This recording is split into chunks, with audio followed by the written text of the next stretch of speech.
Hoje convido a você a refletir comigo sobre uma das verdades mais profundas do Evangelho. Existe um fundamento espiritual que sustenta toda a nossa fé, toda a nossa esperança, toda a nossa caminhada com Deus. Estamos falando da graça. Bom, se o Evangelho anuncia a boa notícia da salvação e o arrependimento representa o retorno do coração humano para Deus, então é a graça que torna tudo isso possível. A graça é o favor imerecido de Deus concedido ao pecador. Não é algo que conquistamos por mérito, nem algo que alcançamos por esforço humano. É um dom divino revelado plenamente em Jesus Cristo. O texto base para essa reflexão está em Efésios 2, de 8 a 9 e 2 Coríntios 12, 9.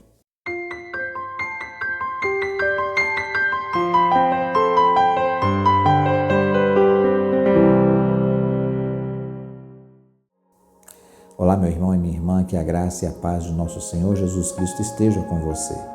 Sou muito grato por você estar aqui, seja muito bem-vindo. Hoje nós vamos falar sobre algo que muitos conhecem de ouvir falar, mas poucos realmente compreendem com profundidade. Estamos falando da graça de Deus. O apóstolo Paulo escreve em Efésios 2, de 8 a 9, porque pela graça sois salvos mediante a fé, e isso não vem de vós, é dom de Deus. Não vem das obras para que ninguém se glorie. E aqui está uma das declarações mais profundas de todo o Novo Testamento. A salvação não é resultado da capacidade humana. Ela não nasce da disciplina religiosa e ela não pode ser comprada por boas obras. A salvação é um dom de Deus. E a graça é justamente isso. Deus concedendo aquilo que o homem jamais poderia conquistar por si mesmo. Porque quando olhamos honestamente para a condição humana, percebemos algo muito claro nas Escrituras. Todos pecaram. Todos se afastaram da glória de Deus. Todos necessitam de redenção. Como escreve o apóstolo Paulo em Romanos, no capítulo 3, nos versos 23, diz assim: porque todos pecaram e destituídos estão da glória de Deus. Bom, se dependesse da nossa própria justiça, nenhum de nós poderíamos permanecer de pé diante de Deus. Mas foi exatamente nesse cenário de queda que a graça se manifestou. Deus não abandonou o homem à sua própria condição. Ele enviou o seu Filho para realizar aquilo que o homem jamais poderia fazer por si mesmo. Por isso, o apóstolo Paulo afirma em Romanos 5:8: mas Deus prova o seu amor para conosco em que Cristo morreu por nós, sendo nós ainda pecadores. Esta é a graça. Não é apenas um conceito teológico, é a ação concreta de Deus na história da redenção. É Cristo assumindo sobre si o pecado do mundo. É Cristo abrindo o caminho da reconciliação entre Deus e o homem. Mas a graça não apenas nos salva, ela também nos sustenta em nossa vida cristã. Muitos imaginam que a graça atua apenas no momento da conversão, mas a verdade bíblica é que a graça acompanha o cristão em toda a sua caminhada. É por isso que Paulo ouviu do Senhor essas palavras em 2 Coríntios 12, 9.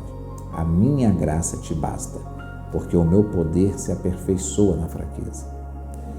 Observe a profundidade dessa declaração.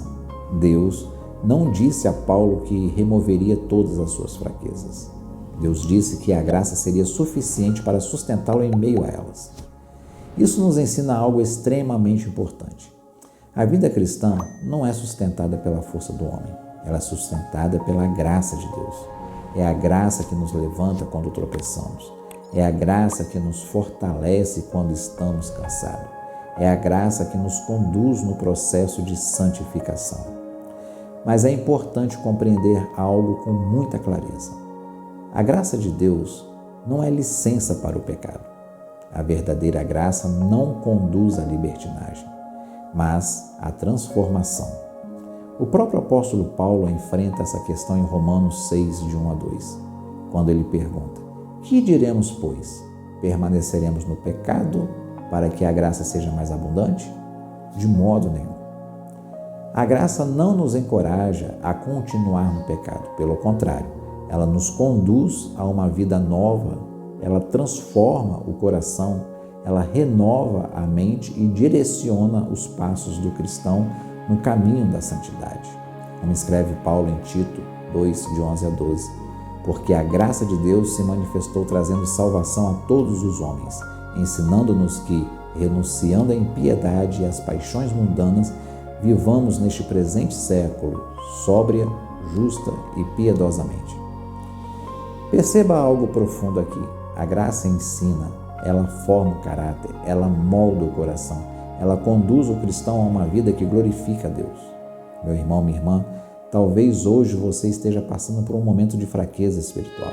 Talvez você esteja cansado, talvez você esteja lutando com suas próprias limitações.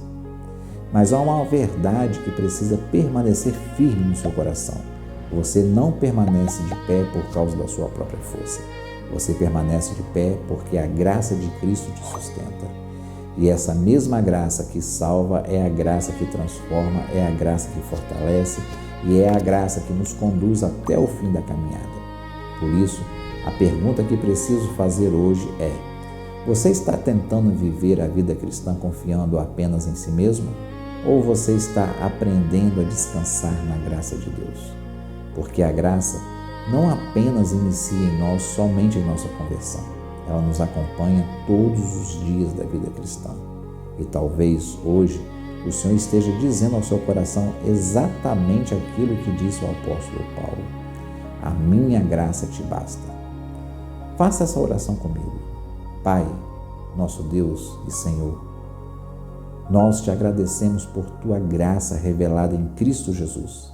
Obrigado, porque não somos salvos por mérito humano, mas pela tua infinita misericórdia. Ensina-nos a depender mais de ti. Sustenta-nos quando estivermos fracos. Fortalece a nossa fé e conduz-nos no caminho da santificação. Que a tua graça nos transforme e nos conduza cada dia mais para perto de ti. Oramos em nome de Jesus Cristo. Amém. Que a graça do nosso Senhor Jesus Cristo esteja com você e até a próxima.